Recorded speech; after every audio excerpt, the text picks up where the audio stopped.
जैसे ही मिला, उसके बाद मुझे बहुत फेम मिला और मुझे इतनी स्ट्रगल भी नहीं करनी पड़ी। और फिर एक पर्सनालिटी पे एक वो नूर का वो जो अक्स है वो रहता है। आई थिंक कि कोई भी जब अगर आप किसी को देख के जेलस होते हैं, इसका मतलब यू वांट टू मतलब अपने आप को आप बेहतर करने की कोशिश करते हो कि यार वो इतनी पतली है तो मुझे भी होना चाहिए, क्योंकि वो हीरोइन बदतमीज़ है या उसको तकलीफ है मुझसे या उसको नहीं। ये एक नेचुरल फीलिंग्स है। अगर आप में जेलसी नहीं है तो फिर इसका मतलब you not a human being. तो आपके ख्याल में ये लड़ाइयाँ बड़ी मुस्बत लड़ाइयाँ हैं। आपका बचपन का नाम सोनिया था, फिर सायरा हुआ, फिर आपने नूर का नाम इख्तियार किया।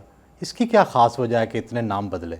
नाम बदले नहीं, बचपन का जो नाम है Sonia is my nickname, still is my nickname. मुझे घर में सब लोग सोनिया बुलाते हैं, अपने जो मेरे करीबी दोस्त हैं सोनिया बुलाते हैं। और सारा इज़ माई रियल नेम, जो आपका पासपोर्ट के ऊपर नाम होता है और मतलब जो रियल नेम होता है आपका निक। और नूर इज़ माई फिल्मी नेम, क्योंकि फ़िल्म में आपको आके नाम चेंज करना ही होता है। तो मेरा ख्याल में आई डोंट थिंक कि किसी कोई और भी सबके ऐसे ही होंगे, क्योंकि निक नेम मेरा ये था कि 2 नाम पहले से थे और फिर एक तीसरा नाम नूर मिल गया, तो लोग समझते हैं कि जी बहुत नाम चेंज नहीं किए, तीनों नाम हैं। क्या कुछ मखसूस नाम कामयाबी में अहम किरदार अदा करते हैं? करते हैं, बिकॉज आपका नाम जो है आपकी पर्सनैलिटी पे बहुत असरअंदाज होता है। जैसे आपका नाम मेरा जैसे नूर है और मुझे नूर नाम मुझे जैसे ही मिला, उसके बाद मुझे बहुत फेम मिला और मुझे इतनी स्ट्रगल भी नहीं करनी पड़ी। और फिर एक पर्सनैलिटी पे एक वो नूर का वो जो अक्स है वो रहता है। बड़े बड़े नामों वाली हीरोइनें आपस में लड़ती क्यों हैं? असल वजह ये है जी प्रोफेशन, बिकॉज प्रोफेशन जेलसी जब तक ना हो आप में तो आगे बढ़ने की सकत नहीं रहती आप में।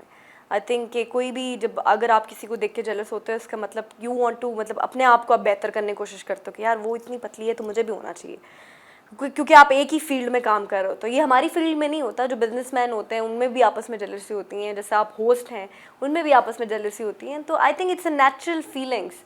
इसमें ये ब्लेम नहीं देना चाहिए कि जी वो हीरोइन बदतमीज़ है या उसको तकलीफ है मुझसे या उसको नहीं।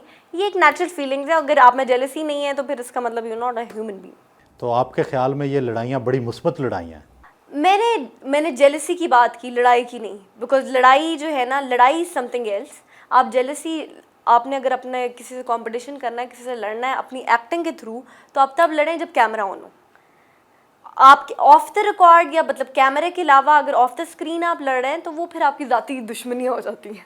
वो हमारी जो एक्ट्रेस लड़ती हैं वो एक अलग चीज़ है। ये आपके अंदर होना चाहिए जेलसी। कहते हैं फिल्म की दुनिया में वफा नहीं। आपसे किस किस ने बेवफाई की?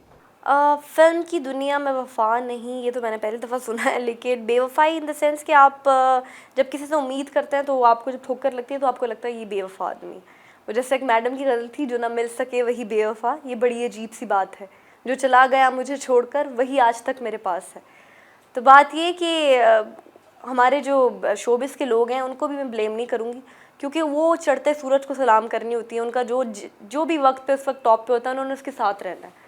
और उन्होंने अपनी फ़िल्म को बेहतर बनाने के लिए, अपने किसी भी मीडियम को बेहतर बनाने के लिए, वो ये नहीं देखते कि आपका पर्सनल रिलेशनशिप क्या है या इस बंदे ने आपके लिए क्या एफर्ट्स किए, और वो दे जस्ट गो अहेड। और दिस इज़ लाइफ, और यही होता है ज़िंदगी में। एक कामयाब ज़िंदगी का मतलब यही है कि आप किसी के साथ स्टक ना रहें, आप बढ़ते जाएँ आगे। तो मैं सच पहले 1-2 मरतबा मुझे हर्ट हुई, मुझे हुआ। शान के साथ मैंने किया डाकू दोबारा जब दूसरी फिल्म की थी, तो I was very hurt at that time, because उस वक्त जो मुझे रोल सुनाया गया वो फिल्म में नहीं हुआ और जो मैं चाहती थी वो नहीं हुआ। और मुझे उससे इतनी उम्मीद थी कि मैं आई ट्रस्टेड हिम सो मच कि मैंने आंखें बंद करके फिल्म साइन कर ली। लेकिन उसके बाद स्क्रीन पे मैंने अपने आप को देखा एंड मुझे अच्छा बहुत बहुत बुरा फील हुआ। लेकिन उसके बाद मैंने लोगों से उम्मीद करना ही छोड़ दी। जब आप उम्मीद करेंगे तो आपको लगेगा कि उसने हर्ट किया और फिर आप बेवफा बोलेंगे। नो बडी इज़ बेवफा in this world. You have to keep yourself active and अपना दिमाग जो है ना वो खुला रखना है आपको, कि कहीं ये बात मेरे लिए गलत तो नहीं हो रही या मैं किसी का दिल तो नहीं दिखा रही इस बात से। जब तक आप किसी का दिल नहीं दुखाएंगे दुनिया में, आपकी नीयत साफ़ होगी, आपके साथ हमेशा अच्छा होगा। और मेरे साथ अल्लाह का शुक्र है अभी तक बहुत अच्छा हो। पाकिस्तान में औरत की आज़ादी से किस हद तक मुतमिन है?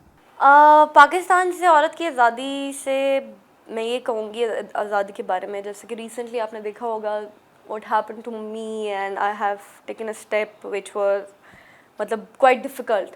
उस वक्त मुझे लगता था जब मैं अपने पेरेंट्स से सेपरेटेड हो रही थी, because due to some reason, because I was not very comfortable with them. I was working from past 5 years and मतलब सारा पैसा वही ले रहे थे और फिर मतलब they were not that nice to me. तो फिर मैंने सोचा पाकिस्तान में नहीं, औरत को पता नहीं क्या इंसाफ मिलेगा या नहीं मिलेगा, मैं अकेली रह सकूँगी या नहीं रह सकूँगी। लेकिन जब मैंने कदम उठाया, when I went to the court and when मतलब जज वाज क्वाइट मतलब अच्छा, उन्होंने अच्छा फ़ैसला किया और आई वाज वेरी सरप्राइज कि मतलब औरत अगर कदम उठाए तो सब कुछ कर सकती है।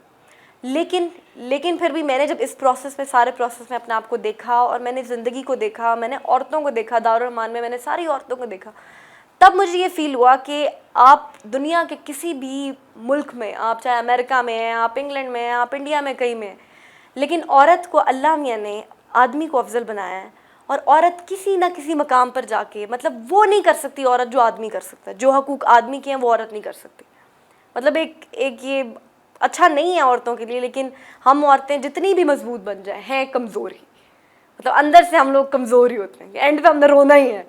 मतलब जो भी आपने बादशाह को ख़त्म कर दिया, आपने पूरी दुनिया जीत ली, लेकिन बाथरूम में जाके एंड का सीन ये होता है that you remembering everything and you crying in the night and that really hurts.